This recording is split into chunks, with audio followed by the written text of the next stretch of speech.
I didn't lie to her. That's the part people get wrong. I just didn't tell her everything. And there's a difference, one I'd spent most of my life hiding behind.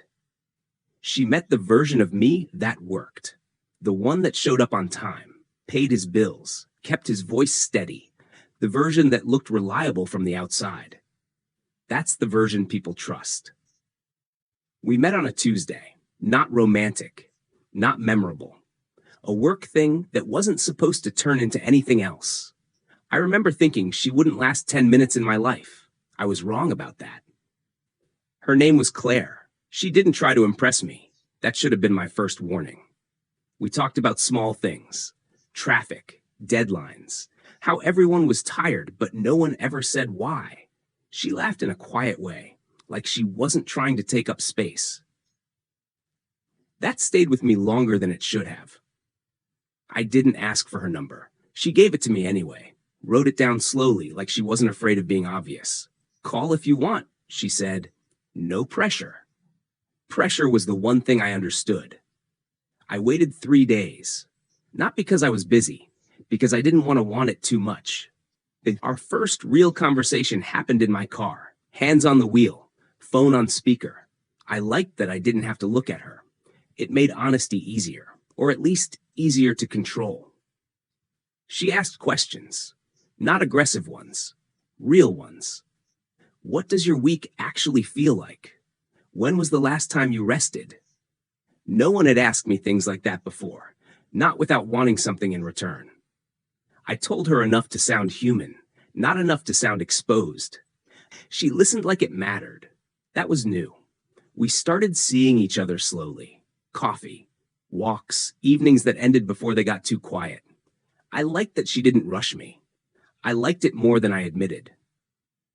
There were things I didn't say, not because they were dark, because they were unfinished, old grief, old choices, the kind of history you don't know how to summarize without sounding broken. She once asked, "What are you afraid of?" I smiled and gave her an answer that sounded honest. Work, failure, wasting time. She nodded, accepted it, but her eyes stayed on me a second longer than necessary, like she knew there was more. I noticed things about her. How she paused before speaking when something mattered. How she didn't fill silence just to feel less alone. She was comfortable in spaces I'd spent my life avoiding. One night, she fell asleep on my couch, fully dressed, curled into herself like she didn't want to assume too much. I watched her for a while, not in a romantic way, in a careful way, like I was standing near something fragile. That's when the thought crossed my mind, not love, not commitment. Something quieter. I could hurt her, not intentionally, just by staying the way I was. I told myself I was overthinking. I was good at that too. She started leaving small things at my place, a book, a mug, a sweater she didn't rush to reclaim. I didn't stop her. That was my mistake. One evening, sitting across from me, she said, "I feel like I know you, but I also feel like there's a room you never open." I laughed it off. Made it sound poetic. She didn't laugh back. "I'm not asking you to explain everything," she said. "I just want to know you're not disappearing while you're still here." I promised her I wasn't. And in that moment, I believed it. What I didn't realize then was that disappearing doesn't always look like leaving. Sometimes it looks like staying, without ever fully arriving. And that was the version of me she fell for.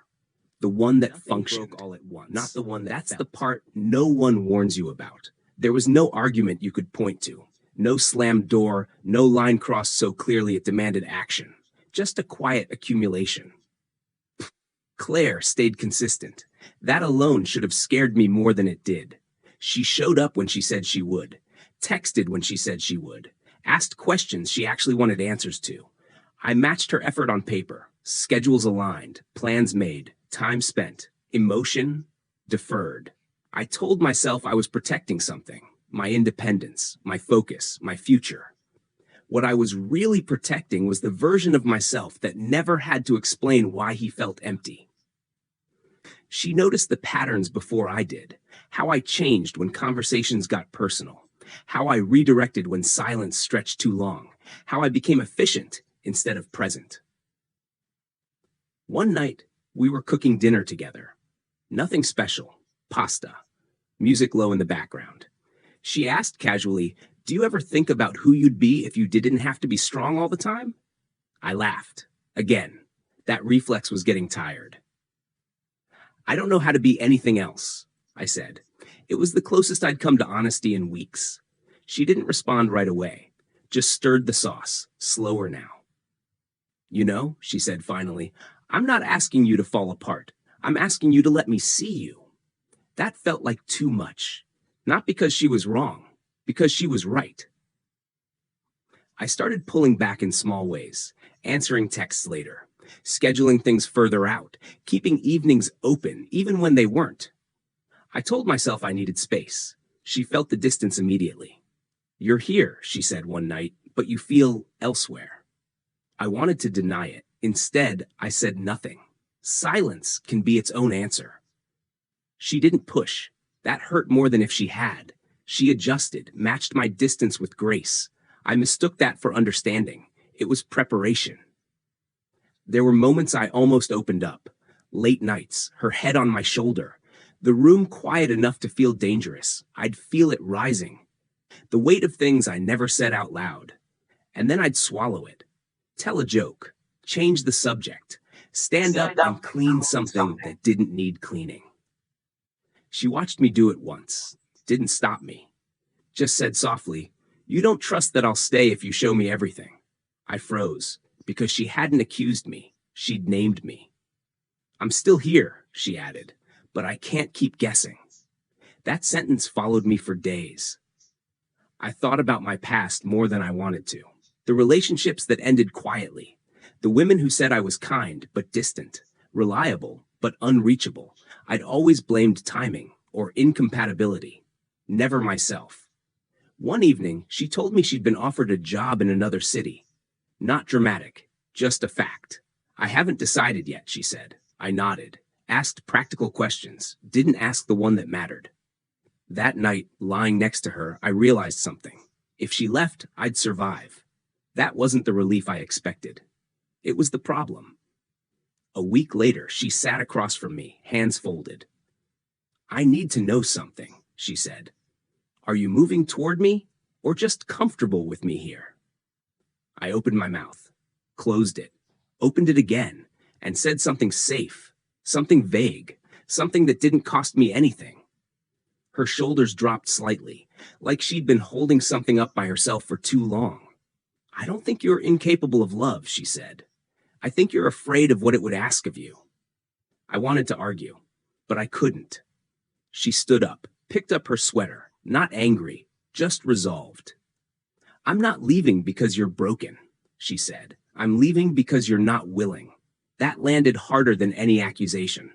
At the door, she paused, looked at me one last time.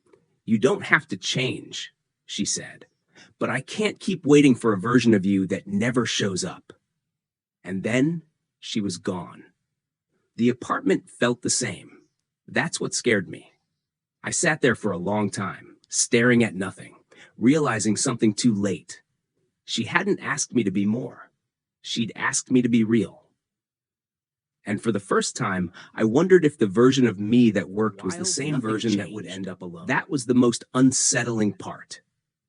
I still woke up at the same time, still went to work, still answered emails, paid bills, moved through days that didn't ask anything from me emotionally. From the outside, my life looked stable. From the inside, it was eerily quiet. I kept expecting the pain to arrive dramatically, a breakdown, a moment on the floor, something loud enough to justify the weight in my chest. It never did. Instead, it came in smaller ways. I'd reach for my phone to tell her something ordinary, a detail about my day, a thought I hadn't shared with anyone else. And then I'd remember. There was no one on the other end anymore. Weeks passed. I replayed conversations I'd dismissed while they were happening.